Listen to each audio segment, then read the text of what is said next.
पहले तो अथॉरिटीज को लगा कि इस शिप को सुइज कैनाल से निकालना कोई रॉकेट साइंस नहीं है। 2-4 टग बोट्स की मदद से सुइज कैनाल की ट्रैफिक को चंद घंटों में ही बहाल किया जा सकता है। लेकिन मामला तब शिद्दत इख्तियार कर गया जब 300 टन पुलिंग पावर वाली टग बोट्स भी इस शिप को 1 इंच क्या 1 सेंटीमीटर भी नहीं हिला सकी। दुनिया के सबसे इंपॉर्टेंट शिपिंग रूट पर ट्रैफिक जैम हो रखा था, जिसकी वजह से हर गुजरने वाला घंटा करोड़ों डॉलर का नुकसान दे रहा था। रातों रात रेस्क्यू एक्सपर्ट्स बुलवाए गए, दर्जनों एक्सकवेटर्स की मदद भी ली गई, लेकिन इस देव वेसल के सामने ये सब किसी मजाक से कम नहीं था। 6 दिन तक एड़ी चोटी का जोर लगाने के बाद जब सारे हिम्मत हार बैठे तो नेचर की ताकत हरकत में आ गई। जी हाँ, दुनिया की सबसे बड़ी एवर गिवन शिप को जिस कुदरती ताकत ने फंसाया था उसी ने उसको निकाल लिया। लेकिन आखिर कैसे?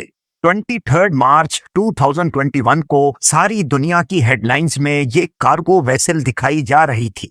20,000 कंटेनर से भरी ever given cargo ship Swiss canal में ऐसी फंसी कि इसने दोनों तरफा ट्रैफिक को जैम कर दिया।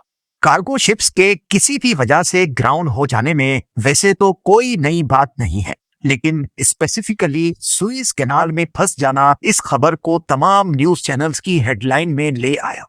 जैसा कि आपको मालूम है कि सुइज कैनाल इंसान का बनाया हुआ 193 किलोमीटर लंबा और 200 मीटर चौड़ा कैनाल है, जो शिपिंग इंडस्ट्री के लिए किसी अनमोल तोहफे से कम नहीं है। ईस्टर्न कंट्रीज से कार्गो शिप जो पहले अफ्रीकन कॉन्टिनेंट से घूमकर यूरोप जाती थी, वो अब सुइज कैनाल को इस्तेमाल करके ना सिर्फ अपना वक्त बचाती हैं, बल्कि इनको फ्यूल में भी खासी बचत होती है। इसी तरह ईस्टर्न यूएसए और कनाडा से एशिया जाने वाली वेसल्स भी इसी सुइज कैनाल का फायदा उठाती हैं। घूम फिरकर बात सिर्फ ये है कि पूरी दुनिया का साजो सामान इसी सुइज कैनाल के थ्रू इधर से उधर होता है, और यही इसकी इंपॉर्टेंस की सबसे बड़ी वजह है। एवर गिवन शिप का यहाँ फंस जाना कई सवालात खड़े कर रहा था, जिसको हर न्यूज चैनल पे डिस्कस किया जाने लगा। सबको यही जानना था कि इतनी बड़ी शिप आखिर यहाँ फंसी तो फंसी कैसे, और अगर इसको चंद घंटों में नहीं निकाला गया तो पूरी दुनिया के सप्लाई चेन नेटवर्क पे क्या क्या असरात पड़ सकते हैं। एवर गिवन की लंबाई 400 मीटर्स है, जिसमें 20,000 फुली लोडेड कंटेनर्स मौजूद हैं। 1 अरब यूएस डॉलर से भी ज्यादा के गुड्स लेकर जाने वाली इस शिप के अगर कंटेनर वेट की बात की जाए तो सिर्फ इनका वजन ही लगभग 3,50,000 टन बनता है। ये इतना ही है जितना बोइंग 747 जैसे 2000 एयरक्राफ्ट्स का वजन इकट्ठा कर लिया जाए। याद रहे कि इसमें शिप का अपना लोड शामिल नहीं है। सुइज कैनाल जो ज्यादा डीप भी नहीं है, इसमें से गुजरते वक्त शिप्स अपने आप को सेंटर में रखती हैं, जहां पानी साइड्स के मुकाबले में थोड़ा ज्यादा गहरा है। एवर गिवन जिसने अपना सफर शेंजन से स्टार्ट किया था, उसको चंद हफ्तों के बाद नीदरलैंड्स के शहर रॉटरडैम पहुंचना था। नॉर्मली सुइज कैनाल सुबह सवेरे क्रॉस किया जाता है जब विंड कंडीशंस नॉर्मल होती हैं, लेकिन इस दिन मामला दूसरे दिनों के मुकाबले में काफी अलग था। इस दिन सुइज कैनाल में तेज हवाओं और रेत के तूफान का खदशा था, जिसकी वजह से कई शिप्स ने कैनाल को इस्तेमाल करने से गुरेज किया। लेकिन एवर गिवन के कैप्टन को लगा कि वो इन हवाओं का सामना कर लेगा। शायद इसमें कैप्टन का भी कसूर नहीं था, क्योंकि शिपिंग इंडस्ट्री में बहुत किस्म के प्रेशर होते हैं, जिसमें सबसे बड़ा फाइनेंशियल प्रेशर होता है। वेसल का वक्त पे मंजिल तक पहुंचना बहुत जरूरी होता है, क्योंकि उनकी अगली बुकिंग्स पहले से हो रखी होती हैं। अगर किसी वजह से भी शिप डिले हुई तो अगली बुकिंग्स कैंसिल होना शुरू हो जाती हैं। ये सुइज कैनाल का सैटेलाइट व्यू है, जिसमें ये बिल्कुल सीधा साधा नजर आ रहा है, लेकिन असल में यहाँ से गुजरना इतना सीधा नहीं होता।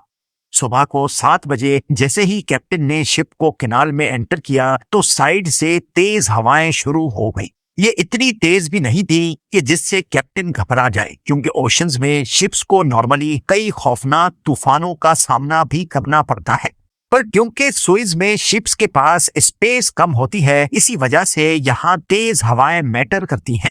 बड़ी बड़ी कार्गो वेसल्स में सिर्फ एक मसला होता है कि ये इतना जल्दी लेफ्ट राइट टर्न नहीं ले सकती। उसके लिए जरूरी होता है कि शिप की स्पीड तेज हो। जितनी ज्यादा शिप की स्पीड होगी, उतना ज्यादा उसको कंट्रोल करना आसान होता है। 50 मीटर तक ऊंची यानी करीब 16 फ्लोर बिल्डिंग जितनी शिप को जब साइड से तेज हवाएं लगी और शिप की स्पीड भी इतनी नहीं थी तो शिप अपना कंट्रोल खोने लगी। इस चीज को ओवरकम करने के लिए कैप्टन ने वेसल की स्पीड को थोड़ा बढ़ा दिया ताकि शिप को आसानी से कंट्रोल किया जा सके। स्पीड बढ़ने की वजह से शिप का कंट्रोल तो वापस आ गया, लेकिन एक और नेचुरल फिनोमेना ने गड़बड़ कर दी।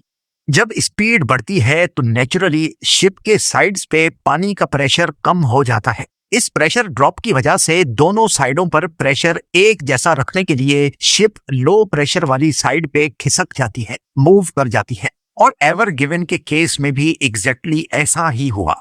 एक पॉइंट पर आकर कैप्टन ने नोटिस किया कि शिप राइट साइड पे सक होती जा रही है। अभी वो कुछ और करता कि शिप का फ्रंट राइट बैंक में बुरी तरह मिट्टी और रेत के अंदर धंस गया, जबकि उसकी टेल लेफ्ट बैंक में जा फंसी। लाखों टन वजनी एवर गिवन ने पलक झपकते ही पूरे 200 मीटर सुइस कैनाल को बुरी तरह से चोक कर दिया। ये ब्लॉकेज रेड सी और ग्रेट बिटर लेक के दरमियान ठीक इस पॉइंट पे हुई थी। सुइस कैनाल से एक दिन में 70 के करीब शिप्स गुजरती हैं, लेकिन ये कोविड-19 पेंडेमिक का दौर था और तब चाइना से पूरी दुनिया में धड़ाधड़ सप्लाईज जा रही थी। इसी वजह से सुइस से गुजरने वाला ट्रैफिक भी मामूल से थोड़ा ज्यादा ही था। पहले दिन ही 100 से ज्यादा शिप्स रेड सी और ग्रेट बिटर लेक में लाइन बनाकर खड़ी हो गई। इस खबर ने न सिर्फ शिपिंग इंडस्ट्री बल्कि मेन स्ट्रीम मीडिया पर भी अपनी जगह बना ली। सबका इस मामले में परेशान होना एक तरह से ठीक भी था, क्योंकि वर्ल्ड वाइड ट्रेडिंग का 13% हिस्सा सुइस कैनाल पे डिपेंड करता है। एक एस्टीमेट लगाया जाए तो हर महीने $308 बिलियन की ट्रेड सिर्फ सुइस कैनाल के जरिए होती है।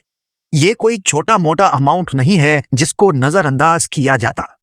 दूसरी तरफ ब्लॉकेज साइट पर एवर गिवन को निकालने की कोशिश चल रही थी। शिप का फ्रंट बुरी तरह से मिट्टी में धंस चुका था। एक्सकेवेटर्स मंगाए गए जिन्होंने शिप के साइडों से मिट्टी हटाना शुरू कर दी। इस देव के सामने छोटे छोटे एक्सकेवेटर्स किसी मजाक से कम नहीं लग रहे थे। 6 दिन तक कोशिश करने के बाद भी कोई उम्मीद नजर नहीं आई। इस वक्त 450 वेसल्स सिर्फ इस मसले की वजह से रेड सी में स्ट्रक होकर खड़ी थी। जब कैनाल अथॉरिटीज और शिप ओनर पे इंटरनेशनल प्रेशर बहुत ज्यादा बढ़ गया तो उन्होंने शिप को अनलोड करने का फैसला किया, क्योंकि इसके अलावा इनके पास कोई ऑप्शन नहीं बचा था। उनका ख्याल था कि शिप का वेट कम किया जाएगा तो शायद उसको निकालने में आसानी हो, लेकिन शिप को अनलोड करना एक ऐसा टास्क है कि जिसमें मजीद 10 से 15 दिन लग जाते। अभी ये गहमा गहमी चल ही रही थी कि नेचर की ताकत हरकत में आ गई। 28 मार्च को सुपर मून एक्सपेक्टेड था और ये सबको पता है कि फुल मून पे टाइड्स बहुत ऊंची हो जाती है, जिसकी वजह से समंदर में पानी का लेवल भी बढ़ जाता है। सुपर मून की वजह से जब सुइस कैनाल में पानी का लेवल बढ़ा तो ऑटोमेटिकली शिप ऊपर की तरफ उठ गई। इतनी उठ गई कि एटलीस्ट अब उसको 2 टग बोट्स ने आसानी से बाहर खींच निकाला। एवर गिवन का खुशकिस्मती से निकल जाना पूरी दुनिया के लिए एक शानदार लम्हा था। टग बोट्स और ड्रेजर्स ने इसको सेलिब्रेट करने के लिए फॉग हॉर्न्स बजाना शुरू कर दिए। 6 दिन तक सुइस कैनाल बंद रहने की वजह से स्टेक होल्डर्स को $57 बिलियन का नुकसान उठाना पड़ा। ब्लॉकेज खुलने के बाद भी दूसरी फंसी हुई शिप्स को निकलने में अगला पूरा हफ्ता लग गया। इस वाक़े से ये बात तो पूरी दुनिया को क्लियर हो गई कि शिपिंग कैनाल्स का ना चाहते हुए भी पूरी दुनिया पर बहुत असर पड़ता है। उम्मीद है ये वीडियो भी आप लोग भरपूर लाइक और शेयर करेंगे। आप लोगों के प्यार भरे कमेंट्स का बेहद शुक्रिया। मिलते हैं अगली शानदार वीडियो में।